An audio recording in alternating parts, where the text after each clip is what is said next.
مرحبا يا شباب ومرحبا يا صبايا، كيفكن؟ شو أخباركن؟ شلونكن؟ شو عاملين اليوم؟ شو في ما في؟ وشوكو ماكو؟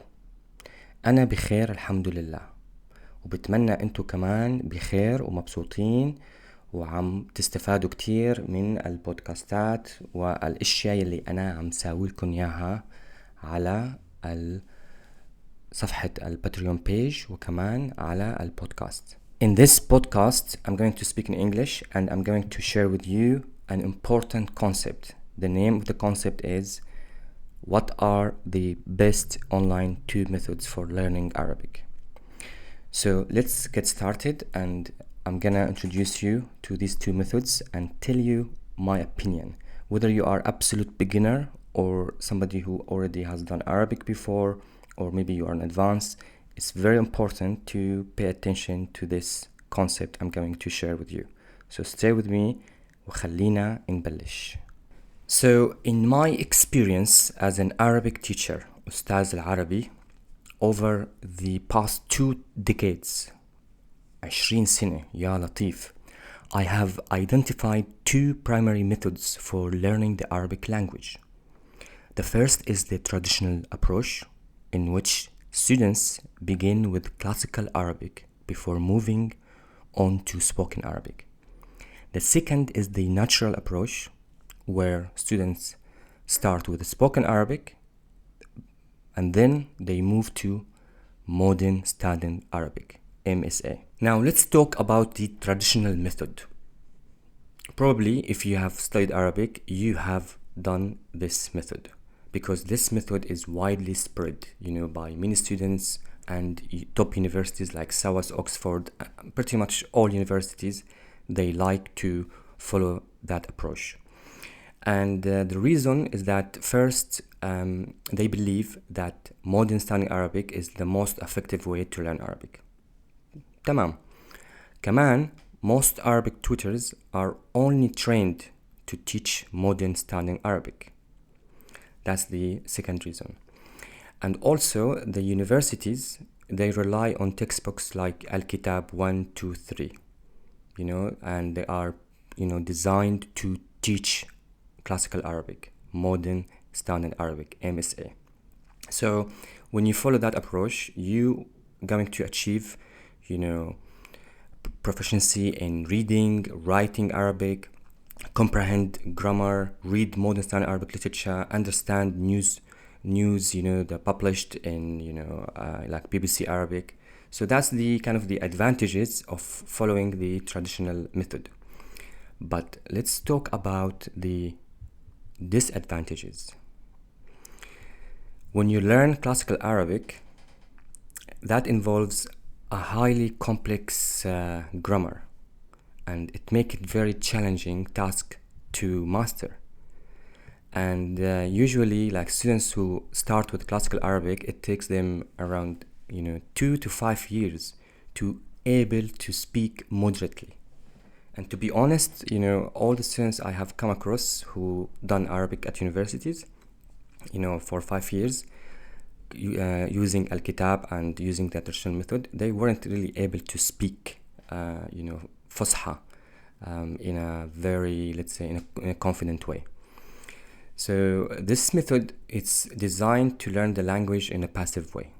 It will allow you to read, to write, to understand the BBC news, read novels, ما في مشكلة, تمام. But the downside is that you will find it very hard when you go to an Arabic countries like Lebanon, Syria, Dubai, and you are going to get surprised that when you attempt to speak classical Arabic, locals will find this unusual. مين هاد؟ Shakespeare? They will call you the Shakespeare of the Arab words. It's a good title to have, by the way, على فكرة. So also the other, downside of, following only the traditional method, the classical Arabic, is that it's very hard for you to have a strong relationship with locals. You will find there is a wall between you and them, because they don't speak this language. And for them, it sounds so strange for a foreigner using a language that they only see it on papers and textbooks. Now, of course, when students realize this, they say, okay, I want now to switch to spoken Arabic. Mumtaz. So students start to learning, Levantine Arabic or Gulf Arabic or Egyptian Arabic. But the transitions from Fusha to spoken Arabic is very challenging because you have spent years learning Fusha. And now you need to shift your focus to speaking Arabic. So there's going to be a lot of confusion between the two languages. And I noticed that most students who follow this approach, the traditional approach, they struggle to tell the difference between Fusha and spoken Arabic. So their Arabic would be like cocktail, يعني حبيبي. Now let's talk about the natural method and why I call it the natural method. Let me explain. So the natural method again is you start with spoken Arabic and then after that you move to modern standard Arabic. As a child, myself, growing in the Middle East, I learned my native dialect from my family and the surroundings. So it was the dialect, like Levantine for myself. Later, when I began, going to school, I was introduced to classical Arabic. The books used in Arab schools are written in classical Arabic only, which helped me learn the language passively. Our teachers taught us classical Arabic and literature in Syria, and we were required to study classical Arabic and Arabic literature until we graduated from university, which provide us with a solid grasp for both spoken and classical languages. This is in Syria. I don't know in other Arabic country if they follow that approach. And also, our teachers, they never used classical Arabic to explain a complex subject like math or physics.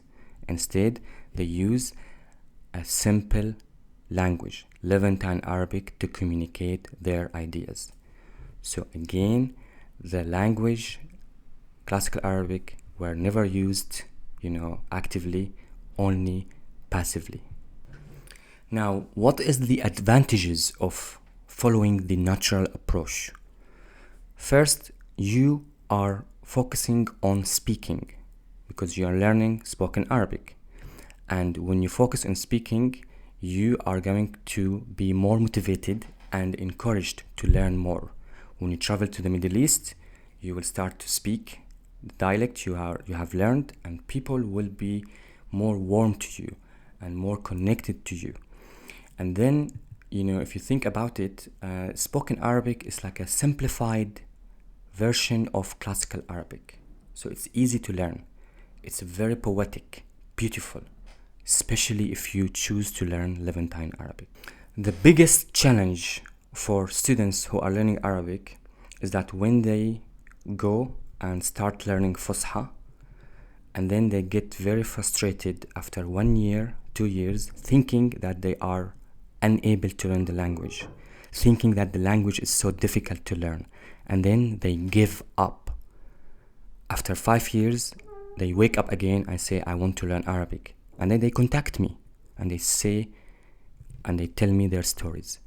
And they switch to spoken Arabic, then they move to classical Arabic. So it's a very frustrated road to go from Fusha to Amiyya, in my opinion, where when you go from Amiyya, spoken Arabic, to Fusha, it's a very encouraging, motivating. You want to continue learning, you want to discover more. And that is the approach that Omar and I have been following since we started teaching Arabic. First, we tell the students that they must learn how to speak. At the same time, they must learn the Arabic alphabet. Then we move them to the modern standard Arabic, classical Arabic. And recently, Omar and I, we have created a new program. We called it Fluent in 6 months. And this program is designed based on the natural approach. So you will find that you will start from Levantine Arabic, and then you progress to modern style Arabic. You learn how to read the newspapers, Arabic novels, and more. And I believe this is the most effective way to learn Arabic. I would love to hear your opinion. You can send me an email if you like, or you can leave a comment and tell me which method you have been following, which one do you think is the best for you, and if you have any, idea, you can share it with me. Until next time, shukran.